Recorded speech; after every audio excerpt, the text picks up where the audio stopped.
welcome to Basketball Talk Pro.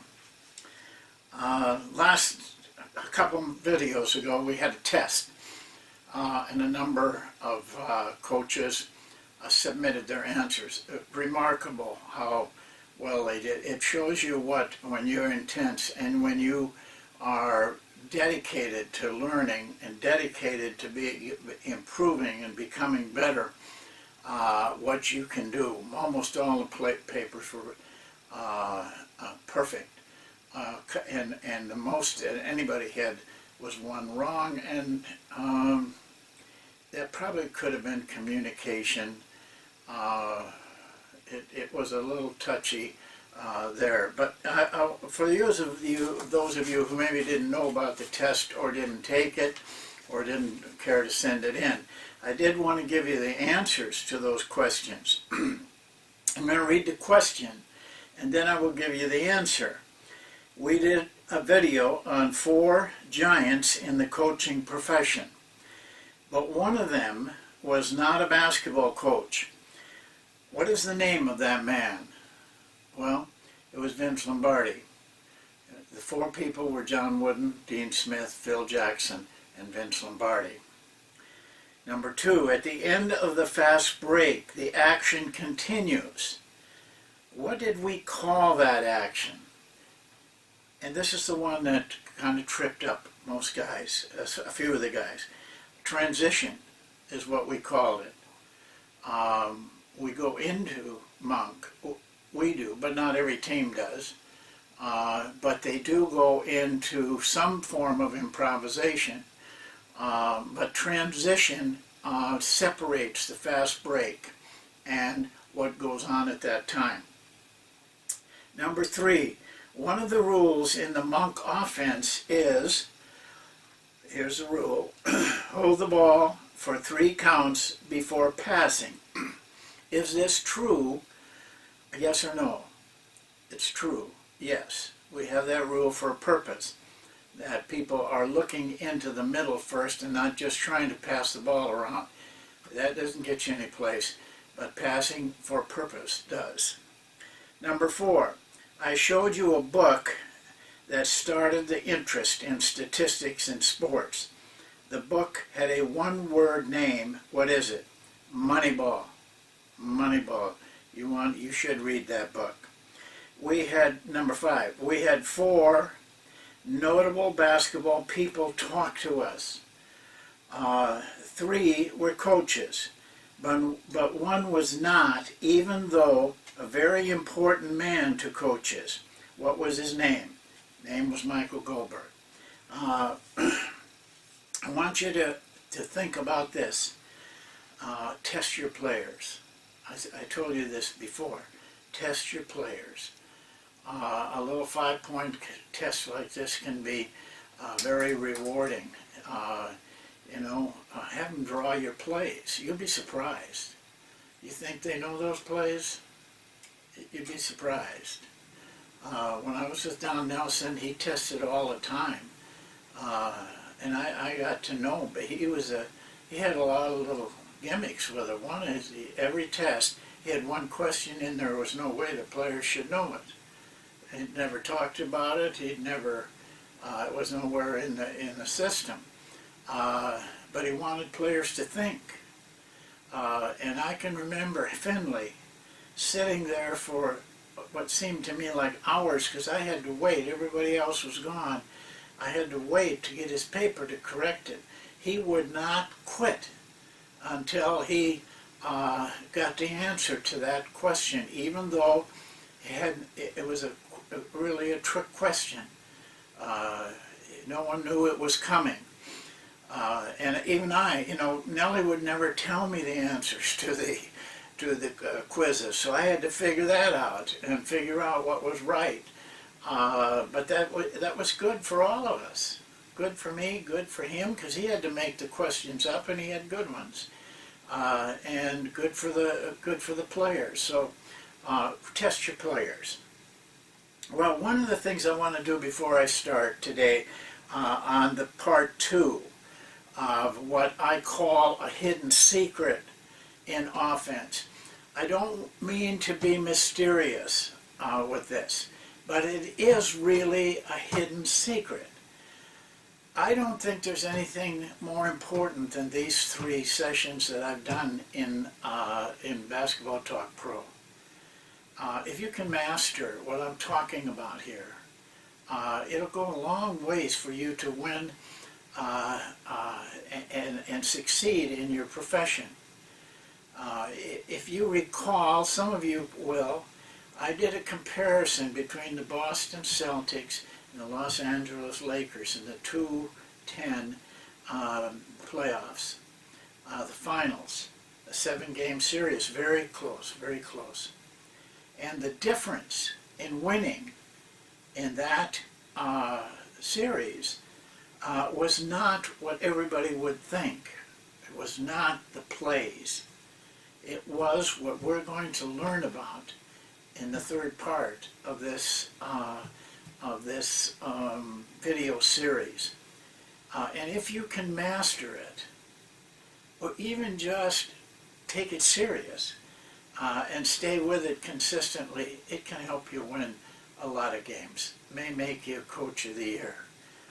So this particular session is to give you the best explanation I can, and all of this is in my book, by the way, on why plays are not effective. We showed you the numbers last time. It's obvious that plays are not really effective in the NBA and in college, which we were able to do some games in as well.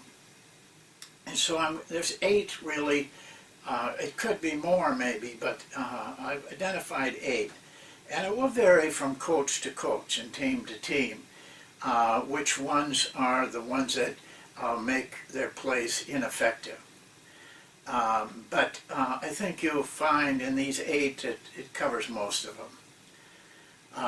The first one, and I hope everybody can see this pad so that you get the full thing. The first one is sameness. Now, it's changing a little bit in the NBA. I watched a game last night, Chicago Bulls versus Portland. Portland had some great stuff. The younger coaches that are coming in, a number of them have some college background. Maybe not as head coaches, but there's more movement. There's more originality. It isn't what I say the first one is. But I can only go. There's still too many teams that just do the same thing. One of the reasons they're not very effective is because everybody does them. When I first wrote that book, which was only a couple years ago, I estimated that during an 82-game series, a season, whatever team you were, it didn't make any difference. You're probably going to have to defend the middle pick and roll 800 to 1,000 times. Well, it seems to me that if you get that much practice in defending one thing, you should get pretty good at defending it, and they have. They've come up with a lot of different things. And so if you watch even colleges, high schools even, people tend to run the same plays, especially in the area plays. And so you're defending it night after night. Same thing. And maybe they got a little wrinkle, it's different. So the defense gets, so they don't even need to know the call. They just need to see the lineup almost, and they know what's coming, and they know, have some idea how they're going to defend it, even if the coach hasn't told them. The players will know. They figure these things out. So sameness makes it easier for defenses to learn how to defend it. And there's a lot of sameness, a lot of copying in all leagues. And number two is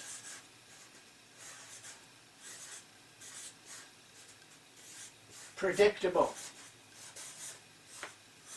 And this is really a, I made an R out of the P. I have a thing about that. I do it all the time, and mentally I wanted to remember not to do it for you guys. But that's a P, predictable. This is probably the biggest problem plays have. You know, the plays are designed so that your players know what's coming. It's easy for them to see the passes, the cuts, and everything. They have certain paths that they're going to take. Well, it does help teamwork. Certainly does it. It's a way of getting your lesser players good shots. All of that is true, but it's also true that the defense knows all of that. They know your plays. Doesn't take long. Even if they haven't had a chance to practice them, they know them. They'll know them very quickly if they're predictable, if they're going to do the same thing every time they run the play. And this accounts for a lot of problems with the effectiveness. Being predictable. I see it all the time. I have a team that I would like to see win. They're having trouble. But the main reason I see in their trouble on offense is that they become predictable. You can tell what they're going to do, and you can tell which cuts they're going to make. So it assists the defense. And number three,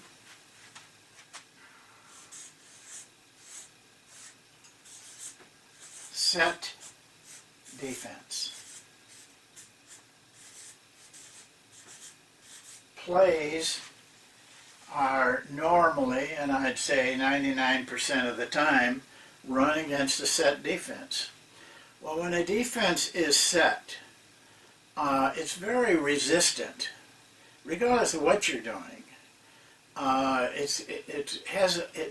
It's ready for what's going to happen, and so plays are run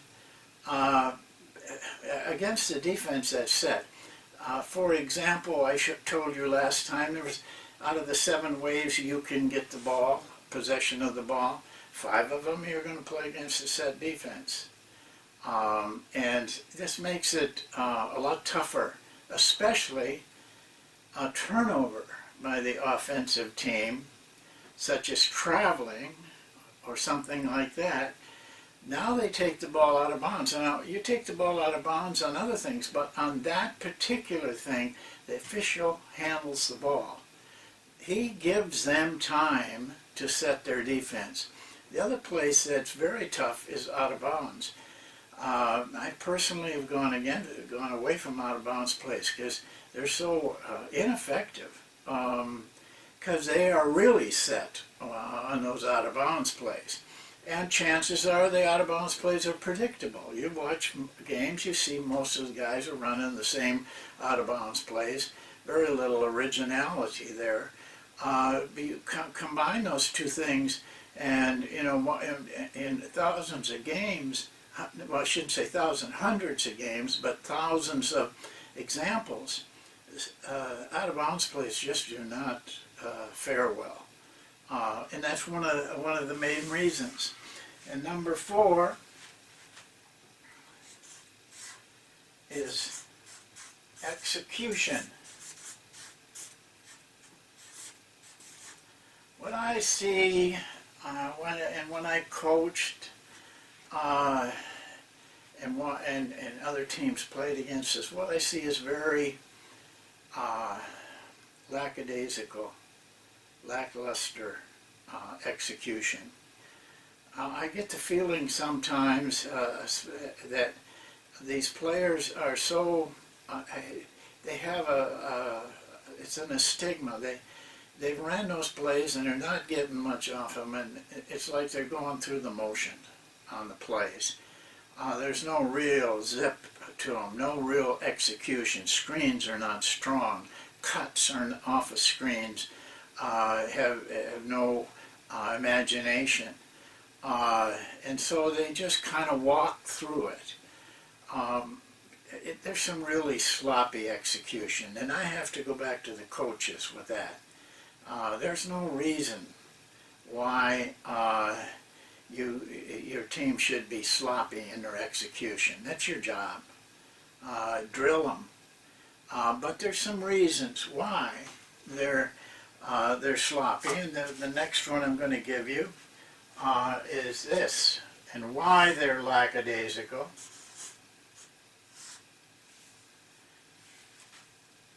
Number of plays. Those of you who are familiar with the NBA, and you do the same thing in college, but through these last years, maybe 20 years, there's been 3 teams that consistently have great offenses every year after year. Utah Jazz under Jerry Sloan, Triangle under Phil Jackson, and I don't know if there's a name for what San Antonio does, but they're very effective, and and their execution is very strong, those 3 teams. But they have a limited number of things they have to learn. They have simplified, and probably the most complex was the Utah Jazz under Jerry Sloan, but I know that offense real well because Dick Motta really designed it, and didn't design it, but he used it for years, and I worked with him. They aren't as complex as they would look. And yet they're very effective. So I think I see teams that just change. I mean, I worked for 2 guys that had over 100 plays, and they changed them almost constantly. The players did not get good at any of them. There was no consistency there. Players need to have time with their plays. They'll learn the nuances. Players have a great capacity for finding ways while they're playing, and but if you're changing plays, you know, putting in some coaches put in a new play every day, 2 new plays, 3 new plays, and discard. And players do not have a chance to learn the nuances of it, what they can do, and get comfortable with it. They're constantly learning plays. They're not mastering plays. They're just constantly learning plays. Selection of plays. Let me put that down so you can see it. Selection.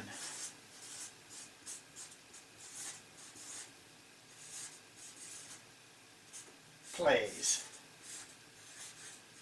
Running out of room here, but you get it. What plays you run. In my book, there is a great example, a live, I was involved in it, of a case where we were running our poor players most of the time, and we had 9, I think it was, good plays that we ran only 20-25% of the time. Had we reversed that and ran those 9 plays most of the time, that team, which did not make the playoffs, would have made the playoffs. It was a difference.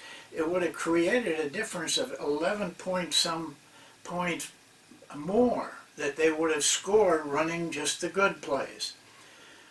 So selection of plays. When I was scouting the NBA, I was amazed at some of the things I saw, especially when it got down, and a lot of times it does, gets down to the last 2, 3 minutes, 4 minutes, and things get fairly tight, both teams have a chance of winning or losing. The selection of their plays, because I was keeping track of them, and I thought somebody on that bench must be keeping track of them.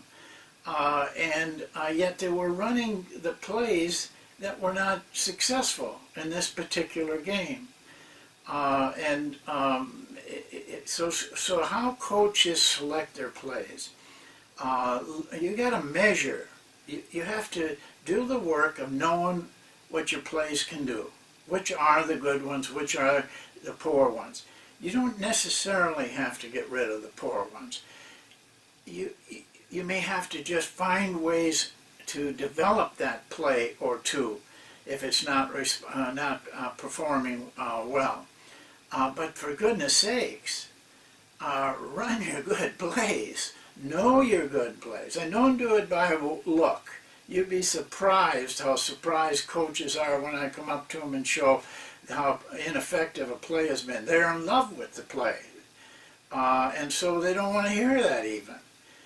You got to get over that and learn to know your plays. If you're going to run plays, know them. And so you can use them, use the best ones, and try to improve the weaker ones. Number 7, shot selection.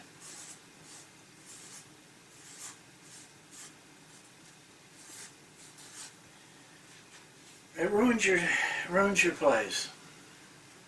You got a nice play, works good, and a guy hoists up some shot, 3-point shot, or some other shot that he can't make, and the other team gets a defensive rebound, and they're on a fast break and transition. It's a tough thing. Coaches, a lot of coaches I see at all levels, it's like they're afraid to discipline players that are taking bad shots.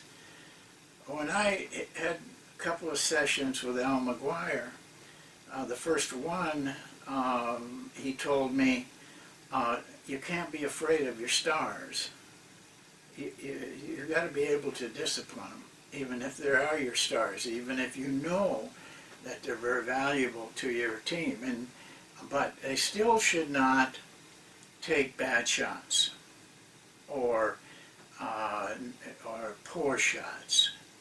And so shot discipline is something that you have to work on if your plays are going to be effective, because that's what you run a play for, is to score points. You're taking bad shots.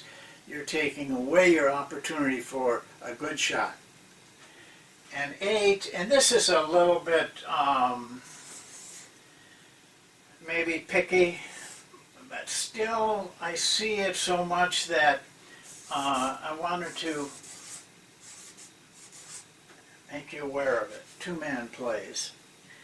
Now, 2-man plays can be very important, especially down at the end of the game, because it affords you the opportunity to put the ball in your hands of your 2 best players, and there's nothing wrong with 2-man plays.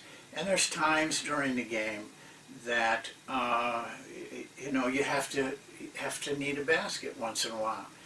Maybe it's to stop a run, maybe it's to get a run. It's and I see the reasoning for that. But what I don't understand is almost a continuous use of them during the whole game. 2-man plays are easy to coach. Doesn't take much work. Doesn't even take much thinking. In fact, most of the players in the NBA at least, most of the players will know the 2-man play before as soon as you put it up there. They'll have played it. But they're also easier to defend. Because you're dealing with 2 men. Some things you can do then. defensively. And it just literally keeps three men out of the play. I know if you rotate wrong, you can open up a shot outside, but remember it's outside. It's not in that high percentage type of shot. And a lot of defenses are attuned to that, and they don't drop off those guys standing out there and just make those two guys beat you. So I know you need two-man plays at the end of the game, but I think it creates a lot of ineffectiveness of your plays if everything is a two-man play, like the middle pick and roll, side pick and roll, post up basically is a two-man play. But there's a lot of them that I haven't mentioned that are designed plays for two guys, and you should have them for that period in the last 5 minutes of the game. So this is what has affected plays. It's an important thing to remember and know about and think about, because you're going to run plays. It's just that there's so many opportunities to run plays. 2/3 of the game, your possessions, you will run a play, unless you're, just completely different. You have to get good at them. So now you know, or have some idea, to the best of my knowledge, of why plays do so poorly. 26 points in an NBA game on average, and that was true in the 2009-2010 playoffs too. Same thing. This will give you a chance to look at your own plays. Coaches, look at what you're doing. But you can't really tell unless you take the time to sort out and determine and evaluate your plays. Then you can make the right decisions. Next time, we will talk about what you can do with your plays to make them more effective. But the most important part of number 3 is I'm going to talk to you in regard to what I feel is a hidden secret in offense. If you read my book, of course, you know it. But to me, that is the most important part of what we're doing. So let's get at that. It'll be up in a couple of days. But knowing this part of it and knowing the last of part 1 is important to understand what we're going to be talking about in part 3. So we'll see you next time. I love it that you're listening. If you're listening yet, then I know that we're making some progress. Thank you. See you next time.